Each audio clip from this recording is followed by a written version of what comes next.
Aujourd'hui, dans cette vidéo, on va parler de la Creality Nebula Cam pour suivre et monitorer toutes nos impressions 3D.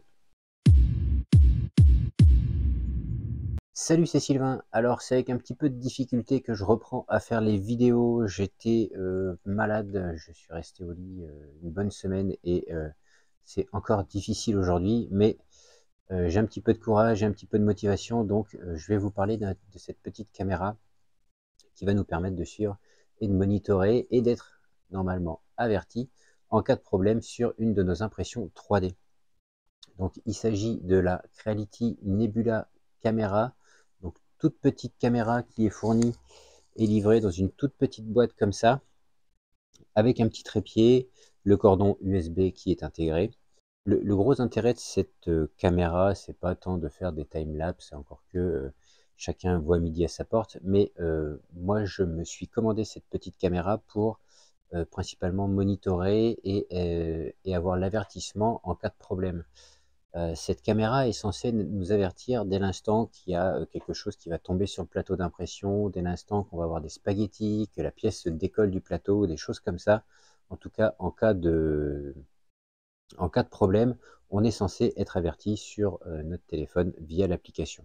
Donc, étant donné que c'est une Creality, ça va fonctionner en plug and play sur les Creality, dans la mesure où tu as le Nebula Pad, où tu as aussi le Sonic Pad, si je dis pas de bêtises, sous Clipper. C'est plug and play, tu la poses, tu la branches sur la fiche USB et ça fonctionne. Le réglage du focus se fait à la main, donc il suffit de tourner la petite bague qui se trouve en façade ici de la caméra pour avoir un bon focus.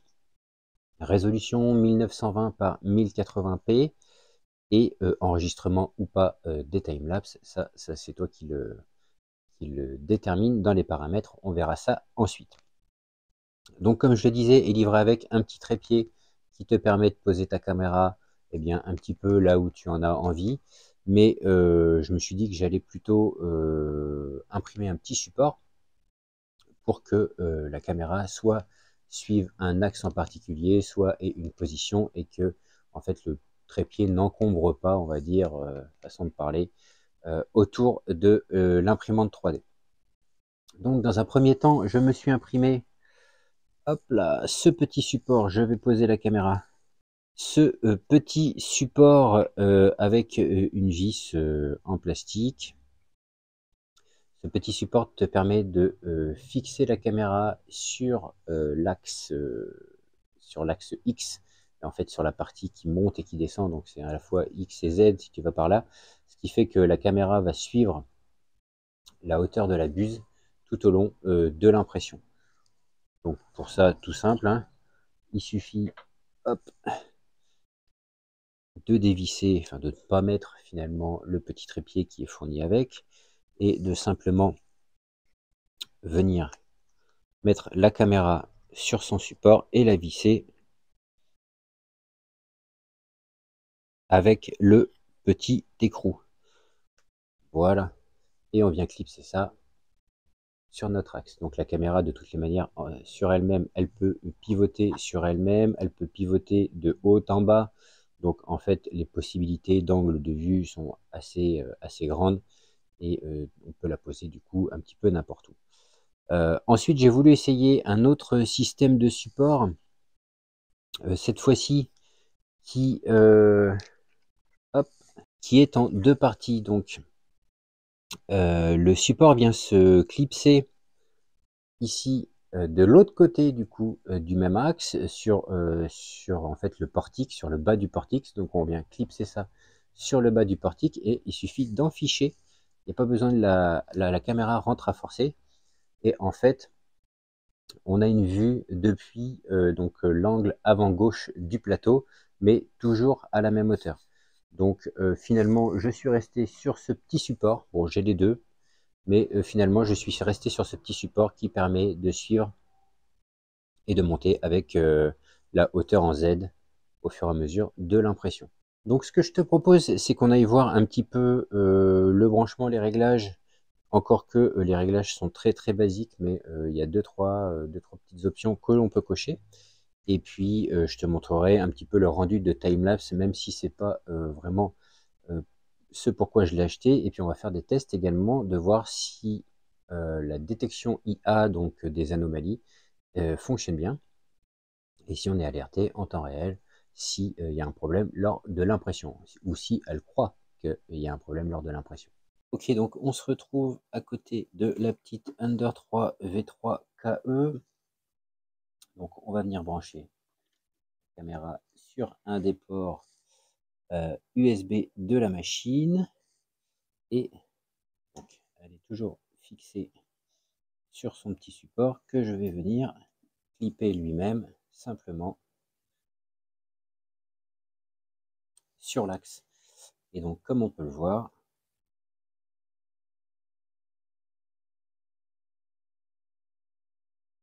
la caméra va pouvoir monter et descendre avec l'axe X par rapport à l'axe Z. Donc en termes de réglage, alors une fois qu'on l'a branché, je te remets la vue sur le pad. Donc on voit ici le petit icône, alors c'est peut-être pas trop net, je vais essayer de te faire la mise au point. On voit ici le petit icône qui nous dit que la caméra est branchée. On va sur la molette et en haut on a caméra. Donc on a la liste des vidéos qui ont été enregistrées. Et en premier lieu, voilà, il faut activer la photographie timelapse si on veut que les timelapses soient enregistrés. L'emplacement de la caméra, position de départ de chaque niveau lorsque l'extrudeuse est éloignée. Donc ça, c'est toi qui choisis. D'ailleurs, je vais changer et je vais mettre lorsque l'extrudeuse est éloignée. Fonction de vision nocturne, là c'est sur arrêt, mais en fait c'est automatique, c'est-à-dire que en fonction de la luminosité, eh bien la caméra passe en mode vision nocturne ou pas. Donc là actuellement elle est à l'arrêt parce que il n'y a pas besoin, mais s'il y avait besoin, eh bien elle serait activée. Donc ici détection IA, tu as la détection des anomalies, tu peux l'activer ou pas. Partager la photo, activer ou pas. La détection de la première couche ici, en fait, fonctionne avec le lidar que je n'ai pas. Je trouve ça idiot que le lidar ne soit pas fourni, une pièce à 10 €, que ce soit pas fourni d'origine avec les machines, c'est dommage. Avance du mouvement, prise en charge uniquement avec le Creality Print et également le lidar. Mais la détection des anomalies, ça fonctionne bien avec la caméra. De toute façon, tu vas voir, on va se faire un petit essai. Voilà, donc une fois qu'elle est branchée, la caméra est tout de suite reconnue dans le Creality Print et également sur, on va se le faire en direct, le Creality Cloud. Donc via l'application, hop, je vais aller, voilà, tu vois, en ligne.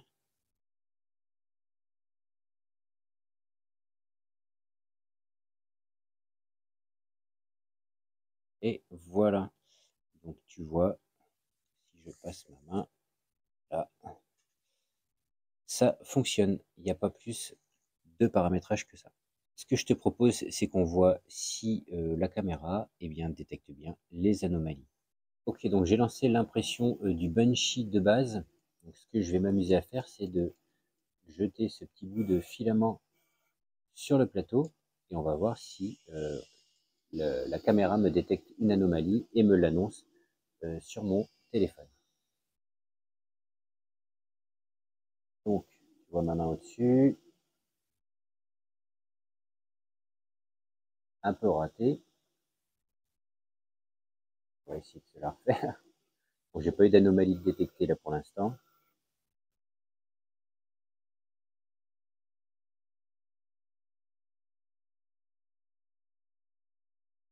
Je vois que le morceau bouge, toujours rien de détecté.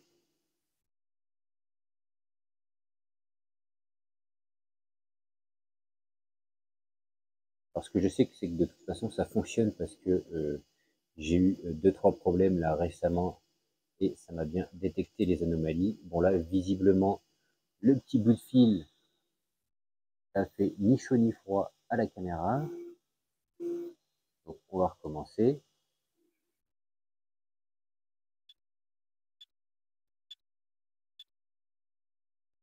Donc visiblement, le petit bout de fil ici ne fait rien déclencher. Donc ce que je vais essayer de faire, c'est que je vais essayer de décoller volontairement le modèle du plateau. Je ne sais pas si tu as vu, la buse s'en va pour faire le time-lapse. Alors soit c'est très très intelligent et ça capte que c'est moi qui essaye de faire n'importe quoi. Parce que l'autre jour, les anomalies, ça me les a bien détectées. Il y avait bien une anomalie, il y avait une pièce qui s'était décollée. Et il y a l'autre fois, c'était des spaghettis. Mais alors là, il veut absolument rien savoir. Alors, il va falloir me croire sur parole, mais la détection d'anomalies fonctionne très bien. Si j'arrive à la faire détecter à un moment donné, je te ferai un short et je te montrerai ça. Bon, comme tu l'as vu, j'ai pas réussi à lui faire détecter volontairement une anomalie, mais il va falloir me croire sur parole. L'autre jour, pour une pièce qui se décolle, ça m'avait averti. Pour des spaghettis, ça m'avait averti. Alors de temps en temps aussi, on a des fausses anomalies, mais au moins on est averti, on peut aller voir ce qui se passe et éventuellement suspendre l'impression ou carrément l'arrêter puis la recommencer. Mais encore une fois, je t'assure que la vraie détection d'anomalies, ça fonctionne. Autre chose aussi, donc si tu enregistres les timelapses sont enregistrés dans le pad de l'imprimante et en fait ensuite il faudra l'exporter sur une clé USB pour pouvoir ensuite l'exploiter et faire tes montages vidéo avec tes timelapses de ta machine. Le problème qui peut en être un ou pas, c'est que dès que ça te détecte l'anomalie et que ça t'envoie un message, ça ne te stoppe pas l'impression. Alors c'est à la fois bien et pas bien parce que comme je te l'ai dit, il peut y avoir des fausses anomalies et donc vaut mieux laisser continuer l'impression telle qu'elle est parce que en fait la caméra a cru détecter quelque chose et en fait elle a rien détecté, enfin c'était pas une réelle anomalie. Mais parfois ça pourrait être bien aussi que que ça suspende l'impression, que ça la mette en pause, au moins le temps d'aller voir et de décider réellement si on reprend l'impression ou pas. Voilà, en tout cas, j'en suis plutôt content. Ça me permet aussi de monitorer à distance mes impressions, de voir où ça en est, voir si tout se comporte correctement. La bascule entre la vision de jour et la vision de nuit se fait automatiquement, comme je te l'ai dit. Ça marche bien, donc en vision de nuit, on passe en vision donc noir et blanc, on n'est pas en couleur. Voilà, donc pour 22-23 euros, moi j'avais pris ça sur AliExpress parce que c'est le seul endroit où j'avais trouvé ça. Livré en 10 jours, je te mettrai le lien affilié dans la description. Si ça t'intéresse de upgrade un petit peu ta machine, donc encore une fois, tout ce qui est Creality qui va tourner, on va dire, sous Clipper. La caméra va fonctionner en plug and play sans problème.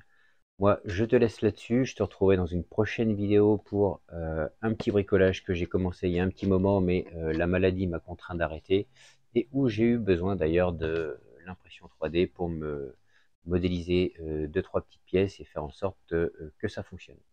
Je te dis à la prochaine. N'hésite pas à mettre le petit pouce si ça t'a plu. N'hésite pas à poser tes questions en commentaire.